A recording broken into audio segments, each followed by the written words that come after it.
आज हम कक्षा षष्ठी का विषय हिंदी का पहला पाठ अवधपुरी में उसका अध्ययन करेंगे। ये एक बाल राम कथा है जो अवध राज्य है, उसके किनारे पर एक सुंदर नगर बसा हुआ है अयोध्या, उसका अध्ययन करें। यानी अयोध्या में हमने ऐसे तो राम कथा सुन रखी है, तो हमें पता है कि राम का जन्म हुआ था अयोध्या में। राम दशरथ के पुत्र थे, तो इससे जुड़ा हुआ पूरा यानी अयोध्या कैसी दिखती है, किस प्रकार है, और जब राम नहीं हुए उस समय दशरथ कौन से ऋषि के पास गए थे उसका अध्ययन करेंगे। पहले शब्दार्थ लबालब यानी पूरा भरा हुआ या फुल भरा हुआ, सरोवर यानी तालाब, विपदा यानी कठिनाई, अनुमति यानी आज्ञा, पारंगत है निपुण। अब अवधपुरी में राम के बारे में यानी अवध कथा पढ़ेंगे। यह कथा अवध की है और बहुत पुरानी है। अवध में सरयू नदी के किनारे अति सुंदर नगर है अयोध्या। सही अर्थों में ये दर्शनीय यानी देखने लायक है। देखने लायक है भव्यता जैसे उसका दूसरा इतना सुंदर बना हुआ है, इतना भव्य बना हुआ है, बड़ी बड़ी इमारतें बनी हुई है कि वहाँ देखने के लिए हम जाए तो अयोध्या देखते ही रह जाएंगे। तो इसकी सुंदरता का बखान बहुत अधिक। वहाँ का राजमहल तो अति सुंदर है। अयोध्या में केवल राजमहल ही नहीं, उसके साथ साथ दूसरे जो भव्य इमारतें बनी हुई हैं वो भी बहुत सुंदर है। भव्य सड़क, चौड़ी चौड़ी सड़कें हैं, सुंदर बाग बगीचे हैं और पानी से लबालब भरे हुए तालाब है, सरोवर है। तो ये सभी बहुत सुंदर दिखाई देते हैं। खेतों में हरियाली लहरा रही है और ऐसे लग रहा है सरोवर नदी की सारी ठंडी ठंडी हवाएं केवल अवध में ही आ रही है। इसलिए वहाँ पर रहने वाले सभी व्यक्ति अत्यधिक प्रसन्न रहते हैं, क्योंकि अयोध्या में राम राज्य है और जहाँ पर राम राज्य होता है वहाँ किसी प्रकार का कोई कष्ट नहीं हो सकता। तो वहाँ पर सभी व्यक्ति बहुत अधिक प्रसन्न थे, सब समृद्ध थे। दुख और विपदा तो अयोध्या को पता ही नहीं, दुख कैसा होता है, कभी कोई कठिनाई आई नहीं तो उन्हें पता ही नहीं है दुख कैसा होता है, अयोध्या के वासियों को पता नहीं था।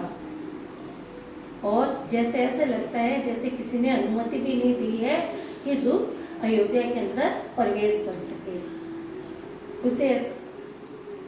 और जो हमारा अयोध्या है यानी जो सरोवर नदी के किनारे बसा हुआ है वह कौशल राज्य की राजधानी है। कौशल राज्य की राजधानी है अयोध्या।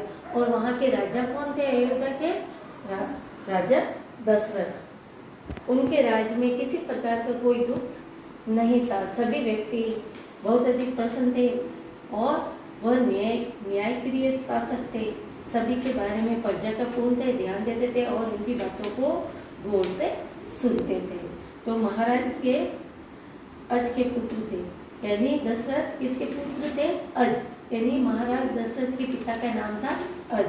अज के पुत्र थे और वहाँ पर महाराज रघु के वंशज रहते थे, इसलिए वहाँ पर रघुकुल की रीत चलती थी। वहाँ पर किसी प्रकार का कोई दुख नहीं था। परंतु रघुकुल के उत्तराधिकारी यानी अभी तक राजा दशरथ ने 3 रानियों से शादी कर ली पर पुत्र प्राप्त नहीं हुआ, इसलिए वह थोड़े से दुखी रहते थे। रघुकुल की रीति रिवाज भी बहुत अच्छे थे। सुख समृद्धि से सभी व्यक्ति वहाँ पर रहते थे और लोग मर्यादा का पालन करते थे, सदाचारी थे, पवित्रता, शांति हर जगह बनी हुई थी। राजा दशरथ बड़े चीज़ों की कमी, किसी प्रकार की कोई कमी नहीं थी, पर राज सुख था, कमी होने का तो प्रश्न ही नहीं, क्योंकि वह वहाँ के राजा थे अयोध्या के। तो उनको वहाँ पर किसी प्रकार का कोई दुख नहीं था और न ही वहाँ पर किसी प्रकार की कोई कमी थी। केवल एक दुख था, छोटा सा दुख मन के एक कोने में छिपा हुआ था, यानी उनका खुद का दुख था, पर प्रजा की तरफ से वहाँ पर किसी प्रकार का कोई दुख नहीं था।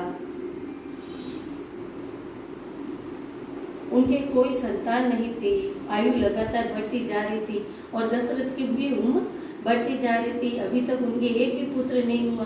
बस यही उनका एक छोटा सा दुख था। उनकी 3 रानियां थी, कौशल्या, सुमित्रा और कैकेयी। रानियों के मन में बस उनको भी इसी प्रकार का दुख था, यही दुख था कि हमें अभी तक पुत्र नहीं हुआ और हमारी उम्र बढ़ती जा रही है, हम बूढ़े होते जा रहे हैं, जीवन सूना सूना लग रहा है।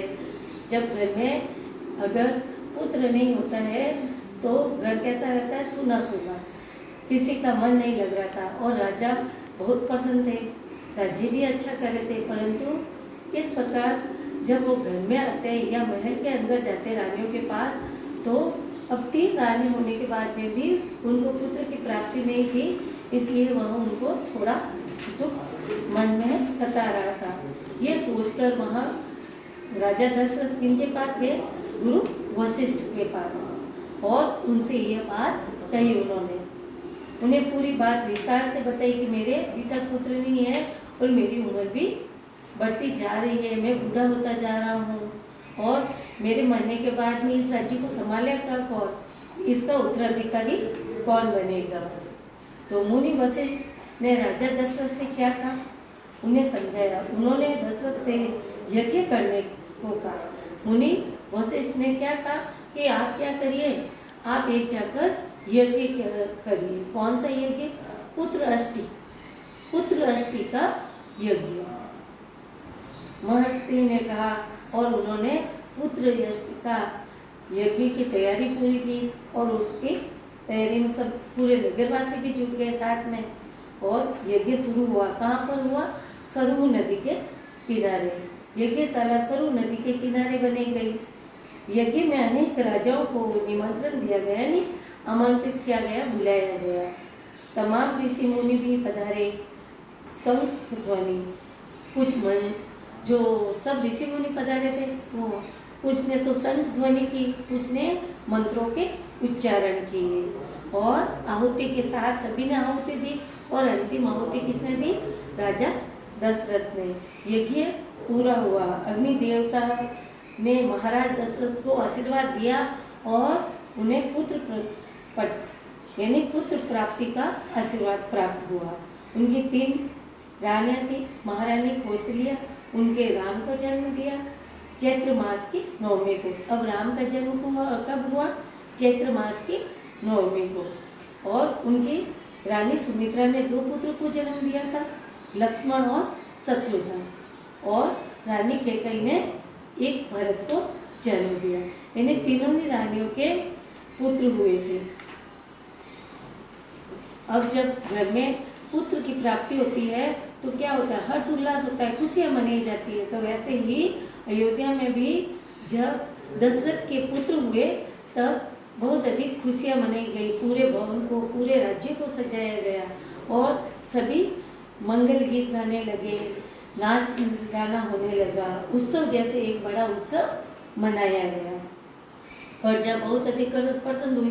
प्रजा प्रसन्न इसलिए हुई कि अगर राजा दशरथ का देहांत हो जाता तो उसके बाद में उसके राज्य को संभालने वाला कोई नहीं था। तो अब उनके 4 पुत्र प्राप्त हो गए हैं, तो सभी खुश थे कि भाई अब हमारे राज्य, अगर हमारा राजा का देहांत भी हो जाएगा तो उस राज्य को संभालने वाला कोई न कोई उत्तराधिकारी प्राप्त हो गया है। राजा ने सभी, जब पुत्र प्राप्त हुआ तो राजा दशरथ ने कपड़े बांटे, अनाज बांटा, धन बांटा, पूरी प्रजा ने भी खुशियाँ मनाई और राजा ने भी कुछ न कुछ दान में दिया सभी व्यक्तियों को। चारों राजकुमार धीरे धीरे बड़े हुए। वे बहुत सुंदर थे, सुदर्शन, साथ में खेलते थे, चारों भाई साथ में रहते थे, उनमें बहुत अधिक प्रेम था। बड़े भाई राम की आज्ञा सभी मानते थे। ऐसे तो घर के अंदर जो बड़ा सदस्य होता है हम उनका कहना मानते, वैसे ही जो राम थे चारों भाइयों में से सबसे बड़े थे। तो जिस प्रकार जो भी आज्ञा देते थे राम, वही तीनों भाई उस कार्य को करते थे। और खेल कूद में भी राम के साथ हमेशा लक्ष्मण राम के साथ ही रहता था। बाकी भरत और शत्रुघ्न अलग अलग जोड़ी से खेल सकते थे, पर लक्ष्मण कभी भी राम के बिना नहीं रहते थे। जहाँ राम रहते थे वहीं लक्ष्मण रहते थे साथ में। पर बड़े होने पर राजकुमारों को शिक्षा दीक्षा के लिए भेजा गया।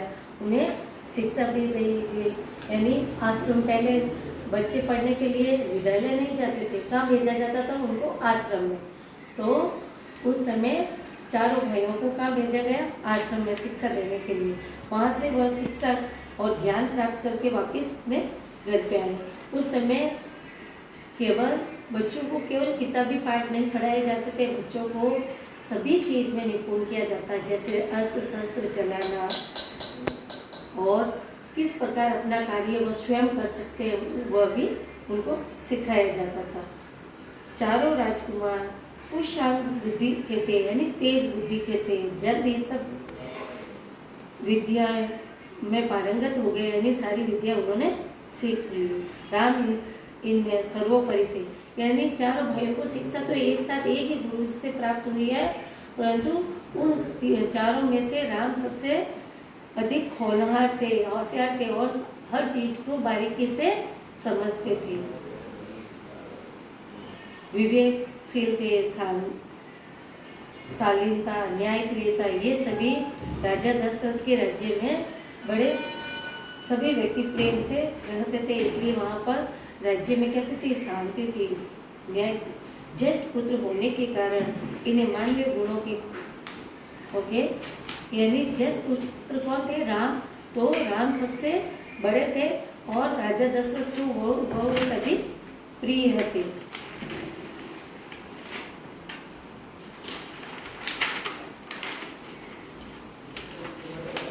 राजकुमार कुछ और बड़े हुए, विवाह योग्य।